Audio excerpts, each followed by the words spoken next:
Hello all, this is Silicon Soul here. I just wanted to make a video talking about my experience and views on the MMO Lost Ark after a little more than a month of playing it. Launched, oh gosh, what was it, late February, early March, something like that. Maybe a little bit earlier. I forget when, but I got into it relatively shortly after the Western launch of this. And the people running the Western launch of it, Western versions of it, is Amazon Game Services. The game itself operates on a freemium model, and I'm not sure what your exact experience would be as a new player now, but nearer to the launch, and actually a little bit, not as much now, but a little bit even now, there are some extra bonuses. Like you get some extra materials that help you out a little later in the game to increase your weaponry and armor quality, which is actually a core mechanic in the game in terms of increasing your item level, because your item level is your effective gateway to new content. There's quite a few different continents. The continents, you can basically just call them regions or quest regions if you'd like, of varying sizes, and they all have rewards for completion. They all have region bosses, which, unless you're vastly overpowered and going into a lower end region, you will need to group up casually, or someone will call out in the regional chat and say, "Hey, come help me! This boss is spawned." That sort of thing. In upper levels, there are bosses where you get alerts on a timer, and you can customize those alerts. Let's talk about the launch.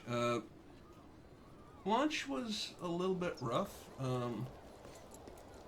There was a little bit of hype around it, but people were immediately comparing it to the Korean version. It is a Korean MMO by Smilegate, my understanding. And for the Western launch, there was a few things that were censored. I think some costumes were altered. We also didn't get all the classes that they do. Part of that was justified by AGS as, I guess, further fine-tuning for the Western release, but also because when the Korean version launched, they only had a certain amount of content available, obviously, because it was a new game then. And since then, they've introduced a lot of other content and further tiers of weaponry and armor in order to access further new tiers of regions, give various higher end bonuses, higher item level, basically.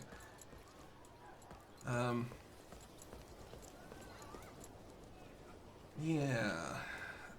Problem is that since everybody's comparing it to the Eastern release, the Korean release, they see all the things lacking, and they see the problems that it periodically has. Like when daylight savings time hit in the U.S., yeah, just about every timer was off, and it took them a while to fix that. They still have a very heavy ongoing issue with bots spamming the chat with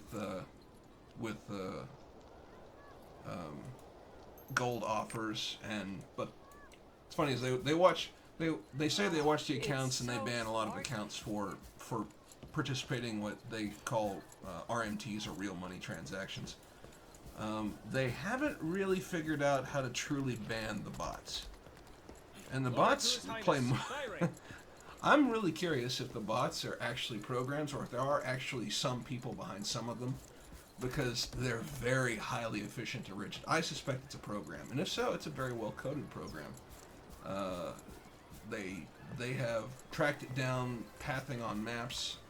They know the efficient routes. They're always using dashes exactly when the timer ends, that sort of thing. I took one screenshot there's an event going on right now, and naturally there's an event vendor.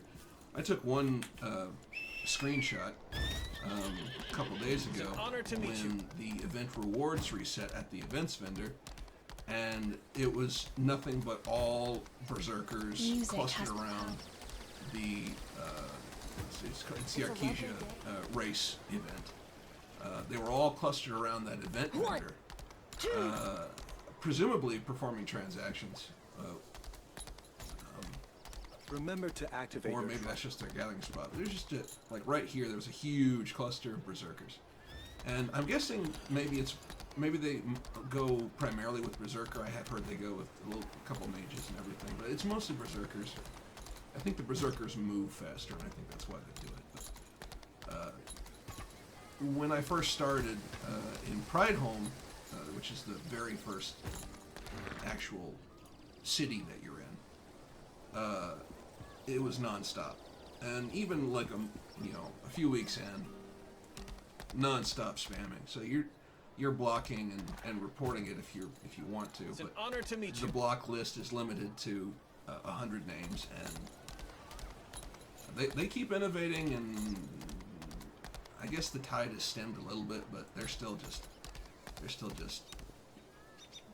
moderately nonstop when you go into a new region. It's been pretty quiet as of late. Maybe they've clamped down on it. Okay. Overall impression of the game. It's fairly pretty. I've got all the settings on this turned up as high as it can go.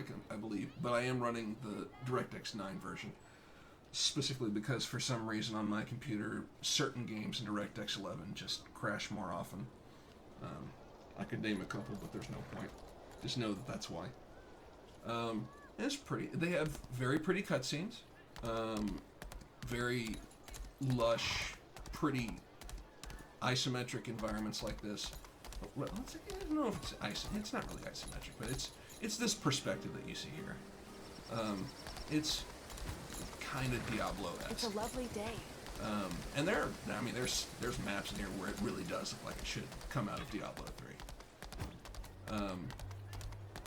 The music is mostly orchestral in nature, from what I've heard. I mostly keep it turned off, but it's relatively generic fare, in my opinion. Voice acting on the English side, some people are okay with it, some people hate it. I find it passable, but not fantastic. Lots of people swear by the Korean voices, and that's apparently a free download. I'm assuming you just do Korean with subtitles if that's what you want. Plenty of people prefer having the original language and then just reading subtitles. Salute the hero. It's heavily monetized. It's very heavily monetized. You saw that guy dashing by. That was almost undoubtedly a bot. And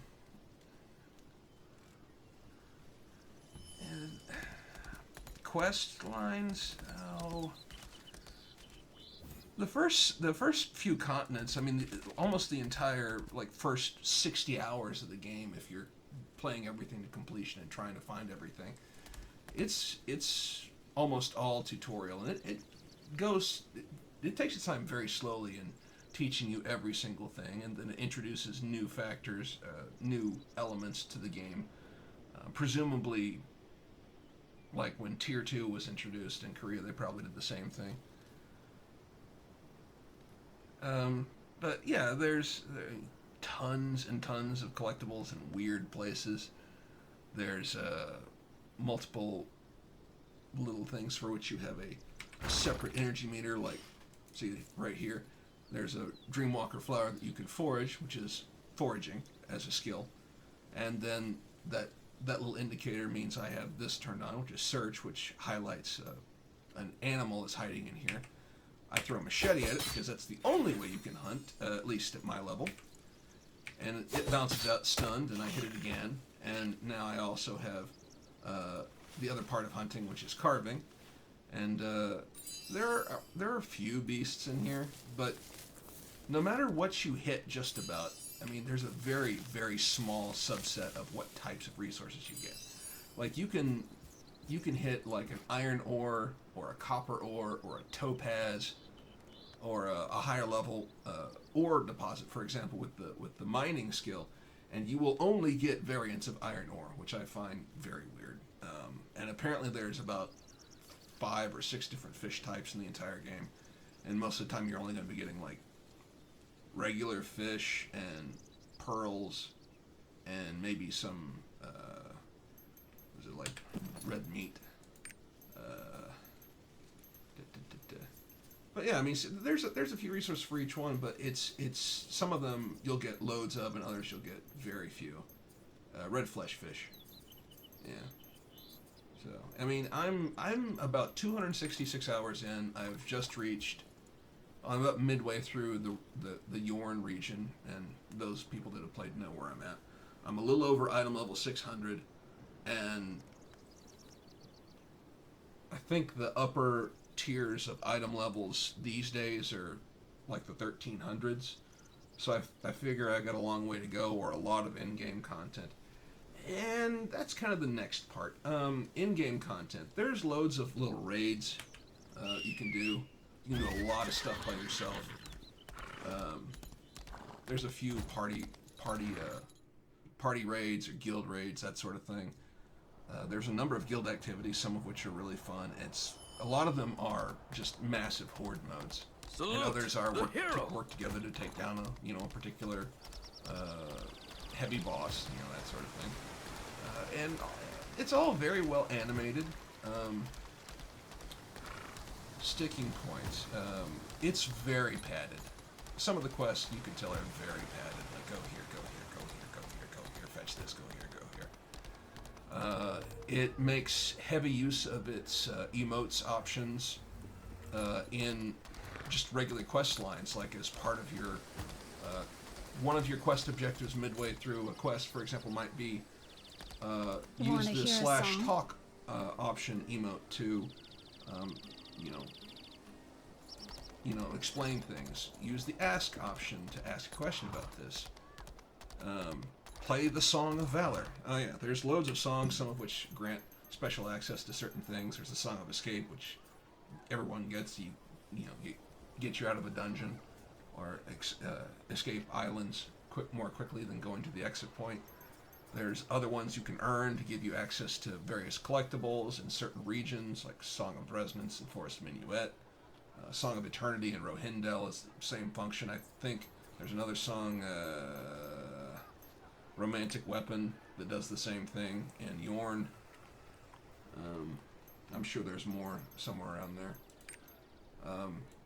There's loads of things locked around virtues that you earn as you progress and do all the side quests. There's collectibles that are locked behind it, certain rapport quests that you can't accept or can't accept. And you get like 5 rapport actions each day, 5 instrument options, 5 emotes, and 99 gift delivery options. You'll never use 99 gift delivery for the day unless you're paying a lot of extra money and buying stuff from the store to buy rapport gifts to build stuff up. But yeah, and all of these, if you have the ones that they're looking for, they have as an option. You can play those to increase the rapport. Once you reach certain tiers of rapport with a particular character, they'll give you stuff. That might be it's a lovely day. Various resources, might be in-game gold. There's a few special things here and there. Remember to Certain activate your rapport tribe. characters on islands, you have to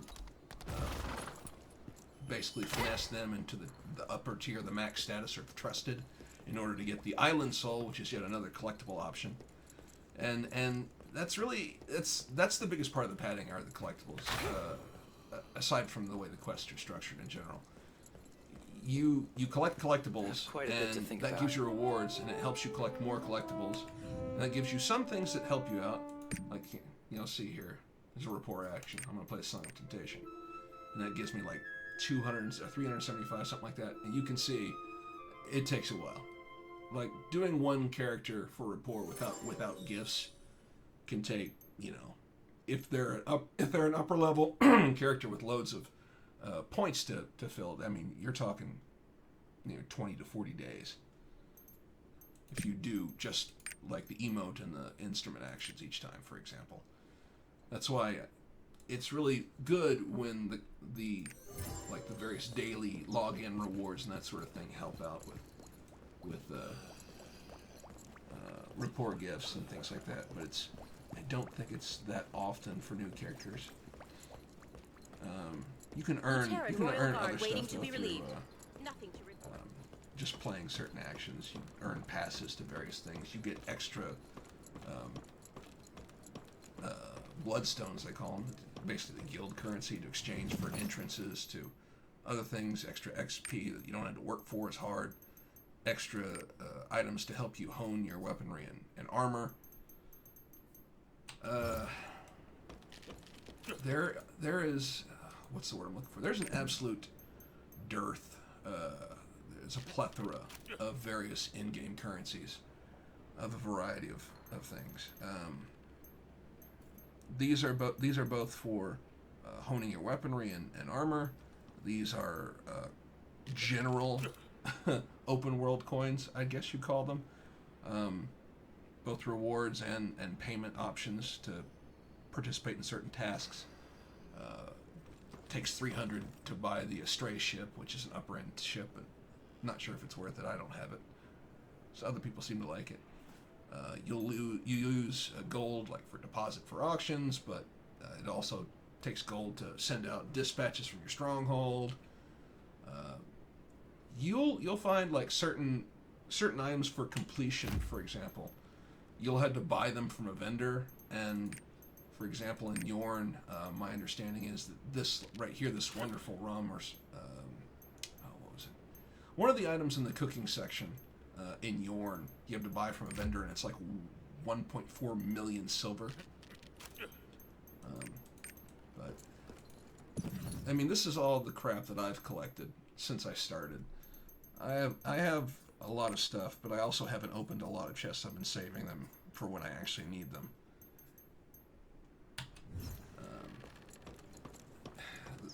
There's a lot to keep track of. And then, let's talk about the islands. So there's islands where it's just casual stuff to go and look. Almost all the islands, though, have a purpose. Not all of them have a quest line, but Spida, for example, it's an island where you have to get a bunch of people together, and you're all hitting a petrified egg. And you go through several layers. You're using the mining skill to open up the petrified egg. After 4 layers, you get to another layer where you can actually hit it with your weapon, and when that opens, you fight a boss. It's on a timer. You get rewards based on how fast you do it, and like most of the rewards, it's on an RNG algorithm, whether or not you'll get certain things. Like, I still don't have Spida Island Soul. I don't have the secret map. I don't have the Pirate Flag adventure. I have gotten the card collectible and the Overwhelm ribbon. And there are so many systems in this game and ways to customize. And that's both a point in its favor and a barrier to entry for some people. But they do take it very slow in introducing it to you. So it's not that hard to understand if you're going through slowly on it. But if you're expecting to know everything when you go in, you are going to be confused out of your mind. But since they don't even give you the option to go through a lot of it until you get further in, like 60 hours in, really don't need to worry about it. I personally have not spent any money on this game as of yet. I haven't felt an overwhelming urge to, but it's very easy to see and argue that because of the way the monetization works and what you can get, you can argue that there's, well, really in most freemium games I would argue that offer anything other than cosmetics, you could argue that it has a pay-to-win element to it.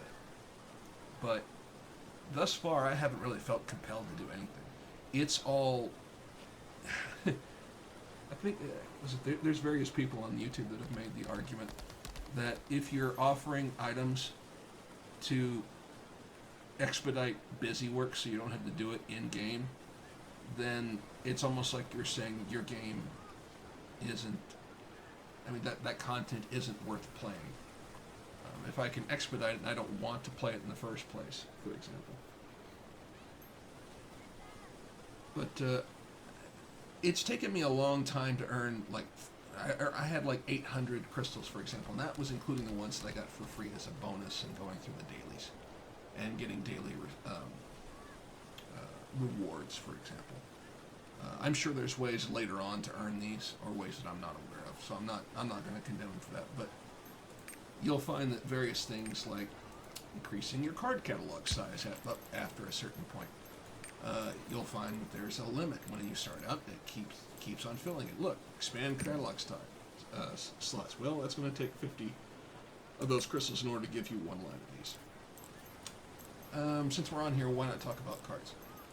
You can equip various cards to give you various effects, various buffs, bonuses, that sort of thing. And you collect these just progressing through the game, beating bosses, doing special events, quest rewards, various random drops, that sort of thing. And you can level them, and it's yet another way to spend your in-game currencies that you earn in-game, I might add.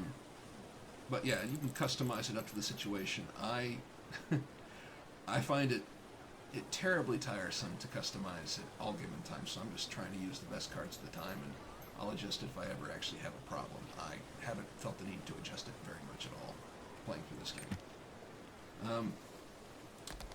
Now when you start out, I mean, the whole objective is,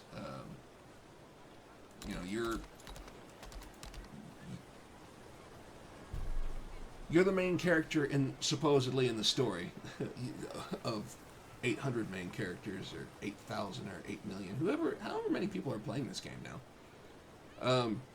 Because each one, you're all treated the same way. You're not treated as a group. They only talk to you, the player, as if it's a single-player game. But yeah, you're the hero. You become the hero of Lutera. You become, the savior of such and such, and you keep going through. It's like, oh, you saved Arthentine. You saved Annika. You're the first sword of Chang Hun, and you get all these titles, but it's only you, so far as your character is aware. It's not talking about all the other people that are players in this game, but are all working towards a supposed common goal of defeating the demons trying to invade. But yeah, it's standard good versus evil stuff, and you're searching for relics across multiple continents to basically have the tools in order to defeat the darkness, more or less. I think I've got 5 of the 7 arcs they're talking about, which are the relics. That's why it's called Lost Ark. And yeah, it's a whole lot of fun and amusing and interesting environments, but it's a lot of busy work too, and your mileage is going to vary What song should in I terms play? of how patient you are and how tolerant you are of certain quirks that are tried and true tropes of MMOs. And some people love them, some people hate them, but I'm not going to argue that it's not a gorgeous game. I wish there was more customizability in terms of costume, like without spending money. I wish there was more options overall.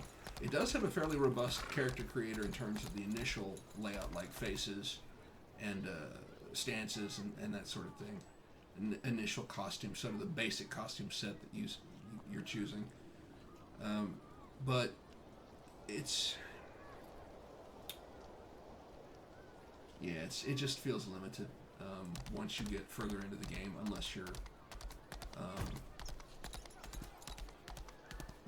grinding really hard for certain sets, or you spend money for special sets, or you spend money on a founder's set through Steam or whatever other options you have, or you buy currency through the store and you spend it on one of the packs in there, like the Omen special package. Like they're skins, and so I mean, you get certain better looking, usually by most people's opinion, better looking skins for your weapons that you can apply over. I mean, they're still doing some really weird but kind of fun stuff. Like they gave everybody the option to get like a dragon or mouse costume, a whole bunch of different animals you had an option on. And I have it on right now technically, but I have it locked as not visible because I don't like the way it looks. But it does have some effects. So, might as well, like, if I make this visible, that's what I look like. Really breaks what little immersion there is, but it's there. And it's, I mean, I guess they're having fun with it. They're not taking it too seriously, but yeah, it is a time sink. It is a time sink that's, depending on your viewpoint, engaging or very engaging. I mean, I mainlined it for a few weeks, and now I'm taking it a little bit easier, but it's an interesting game. It doesn't feel like a complete waste of time, but it has lost a lot of sizable player base from what I understand. It's lost a lot of people from launch, but that's most games. But it's dropped off, and it might have been because it seems like every patch something goes sideways. Oh yeah, patching. Let's talk about that real quick. Regular weekly maintenance is on Thursdays. What is it? It's like Thursday starting at 2 a.m. Central, and it goes, anywhere from like 4 to 6 hours usually. And then occasionally there's major maintenance periods where it's like down for 8 hours or something like that. They do communicate it on forums and via Twitter every time. They get patch notes and everything. And they seem, at least in their communication, earnest. That, like, we know that people are having trouble with gold bots. We know people are having trouble with this and aren't getting rewards for this. And this isn't popping. And this timer's off. And we're working on it. And most of the time they get it done. It just takes a while, and people are obviously like, I want it done now. But now it does feel sometimes like you question why, for example, that a company with Amazon's oomph can't figure out how to program it to, I guess, their AI moderators for chat to immediately terminate accounts that put out various formats of options to buy gold or sell gold, for example, but they're probably just chasing text patterns, and every time they get banned, they just create a new character with a slight variation on the script. I don't claim to be an expert in that field, but it does seem like they're always behind and figuring it out. But it also seems like it's getting better, slowly but surely. So who knows? I guess last thing I'll talk about, Stronghold. You get this after, I guess, beating what I would call the tutorial, which is all of the first 4 regions, Rethrimus, Udal, and West and East Lutera, I think it is. You get a ship, effectively an island of your own. I was waiting for Eventually you. you earn the option. There are matters that need your approval. Craft You can certain go check things. them Eventually in you the get access to a office. farm and other research options. And I'm sure you get more later on because there's loads of empty fields. There's options to build various things. You could make yourself a hedge maze, for example. And there's all the creature comforts, access to the storage facility, access to a repair person, access to your chef, which you eventually get later on. There's just loads of different customizations you can do. So let's see. Let's summarize. Pros. There's a lot of content to explore. Some of it is questionable in quality, but it's all subjective in the first place. It's gorgeous in a Diablo 3 sort of way, though it is not randomly generated or procedurally generated anyways like Diablo 3 dungeons are, or Diablo 2 dungeons were. Diablo 3 was more rigid, I believe. But similar style. Quests have some variation, and if you pay attention to the cutscenes and you read some of the text, you do get some lore. It's not amazing, but it does give you some background, and it does feel like a better fleshed out world if you do. The cutscenes are usually very pretty, but your mileage may vary on the English voice acting. And so, I mean, some of it's very impressive. It's very they're going for an epic scale spectacle in some of them. So, loads of in-game content. Again, quality is questionable depending on how you look at it. Loads of daily tasks to do. Loads of things to collect. A lot of things to collect. A huge number of ways to customize your armor and your focus based on how you want to play. Not a lot on the costumes, but that's part of the cons.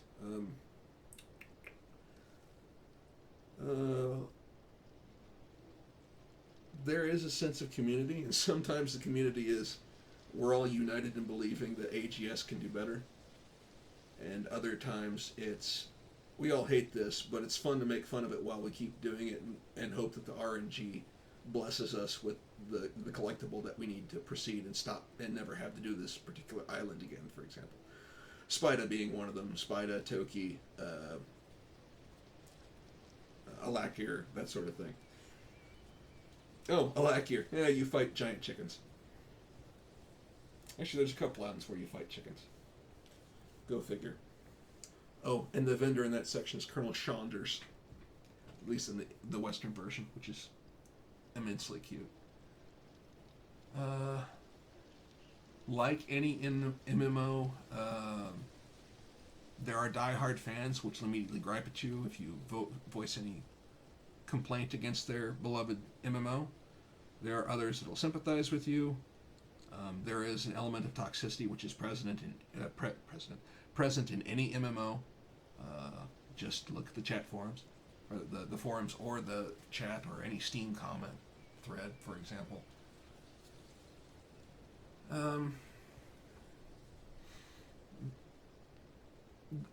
The RNG is heavy in this, and that's just because they, there's obviously a limit to how much content they can shove in, or they have ready to go right now. They only have so many bosses, and you'll have to hit them a lot in order to get certain things. There's loads of islands, and plenty of them are based on RNG to get the collectible that you need. There are others where it's a toss-up of whether or not the person you need to spawn there will show up on a 30-minute timer, and you need to grab an item from that person while it's there, and then it's an RNG on whether or not you'll get the thing you need. Little Luck Island comes to mind. And then all the wandering merchants in the regions that have things that you need to complete certain items in the adventure tome, like the cooking items. You need one ingredient that you have to buy from the wandering merchant whenever he spawns, he or she spawns, and then you need to go to the cook and craft it. Most of this stuff is optional, and I would say you would know within the first 20 hours of going through it on whether or not you're going to want to continue. Though the first 20 hours will definitely not give you the full scope of the different ways you'll be able to customize and improve your character. I think it's worth playing. I'm going to play at least until I exhaust the normal content that I can reach once I get my item level up to as high as I can get it. I don't know if I will keep grinding in-game content once I do that.